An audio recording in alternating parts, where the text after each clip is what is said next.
വരക്കാൻ പോകുന്ന ഈ ഒരു ഡ്രോയിങ് എത്ര ചെറിയ ഒന്നാം ക്ലാസ്സിൽ പഠിക്കുന്ന കുട്ടികൾക്ക് വരെ വരക്കാൻ പറ്റുന്ന ഒരു സിമ്പിൾ ആയിട്ടുള്ള ഡ്രോയിങ് ആണ്. സോ അപ്പോൾ നിങ്ങൾ ഇത് എന്തായാലും ട്രൈ ചെയ്ത് നോക്കാൻ ഞാൻ പറയും, കാരണം അത്രയും സിമ്പിളാണ്. സോ അപ്പോൾ എല്ലാവരും ചാനൽ ഒന്ന് സബ്സ്ക്രൈബ് ചെയ്ത് സപ്പോർട്ട് ചെയ്യുക. ഓക്കെ, സോ അപ്പോൾ എല്ലാവരും സബ്സ്ക്രൈബ് ചെയ്യണം കേട്ടോ, ഈ വീഡിയോ കാണുന്ന എല്ലാവരും. സോ അപ്പോൾ നമ്മളിത് ഈ കാണുന്ന രീതിക്ക് ചെറിയ ചെറിയ ഡോട്ട്സും ഇതിൽ ഇട്ട് കൊടുക്കുന്നുണ്ട്, ചെറിയ വലുതും ചെറിയ ചെറുതും അങ്ങനെ അങ്ങനെ ഓരോരോ ഡോട്ട്സ് ഇട്ട് കൊടുക്കുന്നുണ്ട്. സോ അപ്പോൾ ഈ ഒരു പാറ്റേൺ എന്ന് വെച്ചാൽ സിമ്പിളാണ്. സോ ഇങ്ങനെ ഇപ്പോൾ വെക്കേഷനൊക്കെ എല്ലാവരും എന്ന് വെച്ചാൽ മിക്കവരും ഇങ്ങനെ വീട്ടിലിരുന്ന് ബോറടിച്ച് ചാവുകയായിരിക്കും.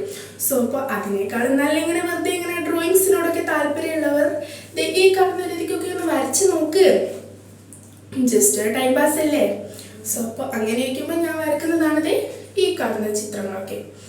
സോ അപ്പോൾ ഇത് മാത്രമല്ല, ഇതേപോലെ കുറേ ഡ്രോയിങ്സ് ഞാനിങ്ങനെ വെറുതെ ഇരിക്കുമ്പോൾ വരക്കാറുണ്ട്. സോ അപ്പോൾ ഇതൊക്കെ ഞാനിങ്ങനെ വേഗം ഒന്ന് വരക്കുന്നുണ്ട് കേട്ടോ. സോ അപ്പോൾ വേഗം വരക്കുന്നുണ്ട്. ഞാൻ വീണ്ടും പറയാം, ചാനൽ സബ്സ്ക്രൈബ് ചെയ്യാത്തവർ ഒന്ന് സബ്സ്ക്രൈബ് ചെയ്ത് സപ്പോർട്ട് ചെയ്യണോ.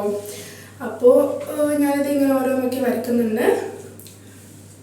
സോ അപ്പോൾ ഞാൻ കുറച്ച് സ്പീഡാക്കുന്നുണ്ട് കേട്ടോ, കാരണം ഇത് ഇങ്ങനെ ചെറുതായിട്ട് നമ്മൾ ഡോട്ട്സ് ഇടല്ലേ. സോ അപ്പം ഇത്രയേ ഉള്ളൂ, അത്രയ്ക്ക് സിമ്പിളാണ്. സിമ്പിൾ എന്ന് വെച്ചാൽ ഭയങ്കര സിമ്പിളാണ് കേട്ടോ ഇത്. അപ്പോൾ ഫൈനൽ ലുക്ക് ഇതാണ്. ഇഷ്ടപ്പെട്ട